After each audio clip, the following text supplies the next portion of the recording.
किसी भी देश में शिक्षा, स्वास्थ्य और न्याय, जी हाँ, ये सभी नागरिक को फ्री में, जी हाँ, मुफ्त में और बिना किसी देरी के अविलंब मिलना चाहिए।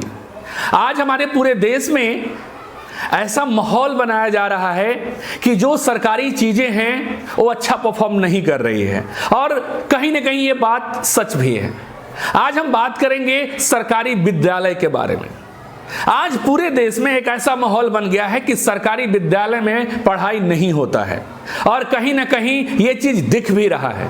लेकिन क्या आपको पता है, हर एक चीज देश में जो कुछ भी होता है एक साजिश की तरह होता है, और इसका दुष्परिणाम बाद में देखने को मिलेगा।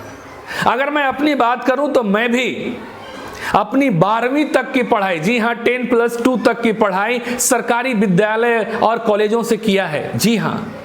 और उस टाइम इतनी इंफ्रास्ट्रक्चर भी नहीं थी, ठीक है, मिट्टी के दीवार और उस पे खपड़ैल, ठीक है, पीने की पानी नहीं, शौचालय नहीं, हम लोग पेड़ के नीचे भी बैठ के पढ़े हैं। लेकिन एक चीज उस टाइम बहुत अच्छी थी, हमारे शिक्षक की नीयत, उनकी डेडिकेशन, उनका सोच, ये बड़े कमाल का था।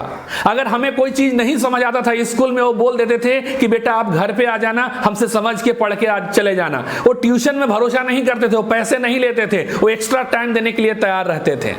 लेकिन आज सरकारी विद्यालय की हालत बहुत खराब हो गया है, और इतना खराब जिसकी हद नहीं है। आज हर एक पेरेंट्स अपने बच्चे को कहां भेज रहा है? प्राइवेट में। ये अच्छा संकेत नहीं है, क्योंकि अगर ऐसा ही होता रहा तो कुछ टाइम के बाद जितने भी सरकारी विद्यालय हैं उनको प्राइवेट संस्थाओं के हाथ में बेच दिया जाएगा। आप सोच के देखिए कि हमारे देश में लगभग हर एक गांव, कस्बे में एक सरकारी विद्यालय है, वो सारी सरकारी विद्यालयों को प्राइवेट के हाथ में बेच दिया जाएगा, तब क्या होगा जरा सोचिएगा। लोग बोलते हैं कि नहीं हो रही, इसका जिम्मेदार कौन है? क्यों नहीं हो रही है? मैं क्वेश्चन पूछता हूं, आईआईटी सरकारी संस्था है, एम्स सरकारी संस्था है, ठीक है, केवी सरकारी संस्था है, नवोदय सरकारी संस्था है, तो इन संस्थाओं में पढ़ाई कैसे हो रही है? उसका एक कारण है, क्योंकि जितने भी मैंने टॉप क्लास के सरकारी संस्थाओं का नाम लिया उसमें सारे बड़े घर के बच्चे पढ़ते हैं। कोई डॉक्टर के बच्चे हैं, इंजीनियर्स के बच्चे हैं, नेता, मंत्री, विधायक, ठीक है, बड़े अफसर के बच्चे पढ़ते हैं। इसलिए इन संस्थाओं में रेगुलेशन बहुत हाई लेवल का होता है, वहां पे रेगुलेटरी की जो अथॉरिटी है बहुत अच्छे से काम करती है। लेकिन ये जो गांव मोहल्ले के जो सरकारी विद्यालय हैं, यहां पे गरीब के बच्चे पढ़ते हैं, और इसका वजह है, और यही कारण है कि इन स्कूलों के ऊपर कोई ध्यान नहीं दे रहा है, कोई भी अफसर इसके ऊपर काम नहीं कर रहा है, और दिनों दिन उसकी क्वालिटी डिग्रेड होती जा रही है। मैं कुछ दिन पहले एक रिपोर्ट देख रहा था जिसमें हरियाणा में एक ऐसा स्कीम लाया जा रहा है कि जो बच्चा सरकारी विद्यालय जाएगा उसको 500 रुपए देना पड़ेगा, और अगर कोई बच्चा प्राइवेट स्कूल जा रहा है तो 1100 रुपया गवर्नमेंट देगी। कितना अजीब सा सिस्टम है कि अगर आप सरकारी विद्यालय में जा रहे हैं तो 500 रुपया आपको देना पड़ेगा, और अगर वहीं आप प्राइवेट स्कूल में जा रहे हैं तो 1100 रुपया गवर्नमेंट आपके लिए देगी। अब ये देखिएगा इस साजिश में क्या होगा, एक टाइम के बाद बच्चे सरकारी विद्यालय में जाएंगे ही नहीं क्योंकि उनको 500 रुपया देना पड़ रहा है, वो प्राइवेट में ही आएंगे क्योंकि वो 1100 रुपया उनको मिल रही है। इसका रिजल्ट क्या होगा, आगे चल के आपको सरकारी विद्यालय में बच्चे दिखेंगे ही नहीं, और जब सरकारी विद्यालय में बच्चे दिखेंगे नहीं तो गवर्नमेंट क्या बोलेगी कि यार ये काम के हैं ही नहीं, ये काम ही नहीं कर रहे, सब बच्चे ही नहीं आ रहे हैं, और वो जो 1100 रुपया मिल रहा था वो भी बंद कर देंगे। इसका दुष्परिणाम ये होगा कि गरीब बच्चा कभी पढ़ ही नहीं पाएगा। मान के चलिए आज ऐसा होता है कोई बच्चा प्राइवेट स्कूल में जा रहा है, किसी कारण अगर वो फीस देने में असक्षम है, नहीं दे पाता है, तो उसके पास एक चांस होता है, एक ऑप्शन होता है कि वो अगर प्राइवेट स्कूल छोड़ेगा तो कहां चला जाएगा? सरकारी विद्यालय में जाके पढ़ लेगा। लेकिन जब सिस्टम ऐसी हो जाएगी कि वो सारे के सारे, क्योंकि वो सारे विद्यालय या तो बंद हो चुके होंगे या तो उनको प्राइवेट हाथों में बेच दिया जाएगा, Adani school, Ambani school, Tata school, ऐसा ही कुछ हो जाएगा। मैं एक एग्जांपल दे रहा हूं। तब क्या होगा, कोई भी गरीब बच्चा पढ़ नहीं पाएगा। मैं प्राइवेट चीजों का विरोध नहीं कर रहा हूं, लेकिन उन सारी सरकारी चीजों को प्राइवेट कर देना यह बहुत ज्यादा गलत है, और इसमें एक बड़ा तबका एकदम बर्बाद हो जाएगा, शिक्षा से वंचित हो जाएगा।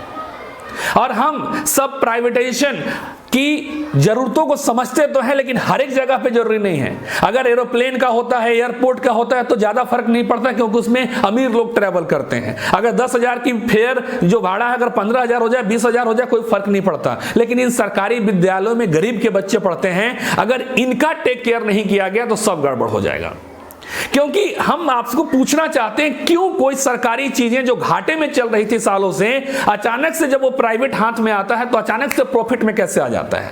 अरे जो सिस्टम, जो स्ट्रेटजी, जो एक्शन प्लानिंग चाहिए एज ए गवर्नमेंट, आप उसके ऊपर काम कर सकते हैं, अप्लाई कर सकते हैं, क्यों नहीं करना चाहते?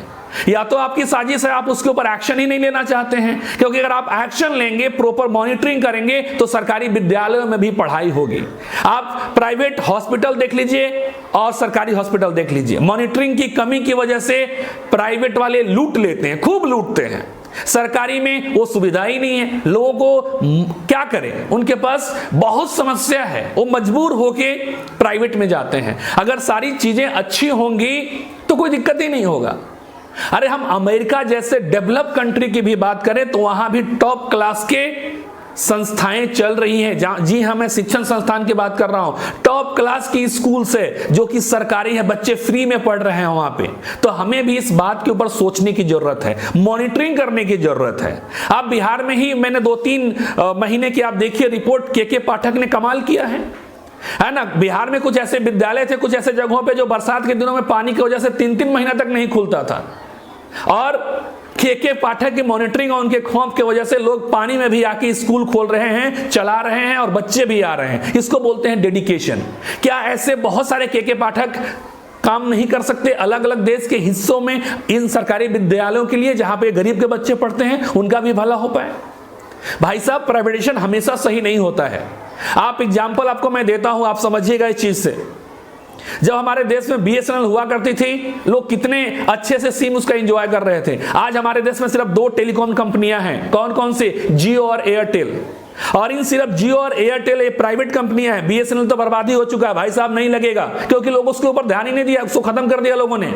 तो उसका रिजल्ट क्या हुआ? महीना अब 30 दिन का नहीं होता है, महीना 28 दिन का, 26 दिन का, 24 दिन का होता है। आप मजबूर हैं, आपको मोबाइल इस्तेमाल करना ही है, आपको कॉल करना ही, इंटरनेट चलाना ही है, तो आपको इसमें कोई साथ देने वाला नहीं है। और ये जियो एयरटेल अपने तरफ से, अपने मन से ट्राई के कहने के बाद भी उन बातों को वैल्यू नहीं कर रही है।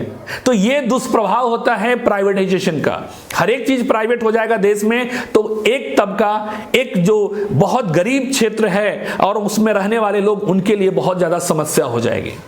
मैं आपसे निवेदन करता हूं कि प्लीज ऐसी चीजों के लिए हम जनता को आवाज उठाना पड़ेगा। मैं प्राइवेट चीजों का मैं वो नहीं बोल रहा हूं कि वो गलत है, लेकिन हर एक सरकारी चीज प्राइवेट हो जाए, इससे उन लोगों का नुकसान होगा जो कहीं ना कहीं अफोर्ड नहीं कर पाते। आज ट्रेन जो है, लोग जनरल में भी चले जाते हैं, हालत जरूर खराब रहती है, लेकिन उनका फेयर कम है तो लोग ट्रेवल कर जाते हैं कन्याकुमारी से कश्मीर तक। लेकिन अगर ये भी प्राइवेट हो जाएगा पूरी तरीके से, वो आदमी अफोर्ड ही नहीं कर पाएगा। गरीब मजदूर है, वो ट्रेवल कैसे करेगा, क्योंकि फेयर बहुत ज्यादा हाई होगा। तो ये कहीं ना कहीं समस्या होने वाली है। तो मैं आप सबसे रिक्वेस्ट कर रहा हूं, आज ये नहीं बोलूंगा कि चैनल को सब्सक्राइब कर देना, बेल आइकन को हिट कर देना या लाइक करना। आज मैं सिर्फ आपसे इतना बोलूंगा कि देश के जनता होने के वजह से आपका ये फर्ज बनता है कि ये वीडियो आप हर एक लोगों तक पहुंचाएं, ताकि वोट देने के टाइम में हम अपने कैंडिडेट के सामने ये रख सकें कि हमें इन चीजों के ऊपर काम करना है, आप करेंगे कि नहीं करेंगे। तो प्लीज इस वीडियो को शेयर जरूर करिएगा, खूब कीजिएगा, ये हमारा जिम्मेदारी है, क्योंकि हम बदलेंगे, देश बदलेगा। जय हिंद, जय भारत।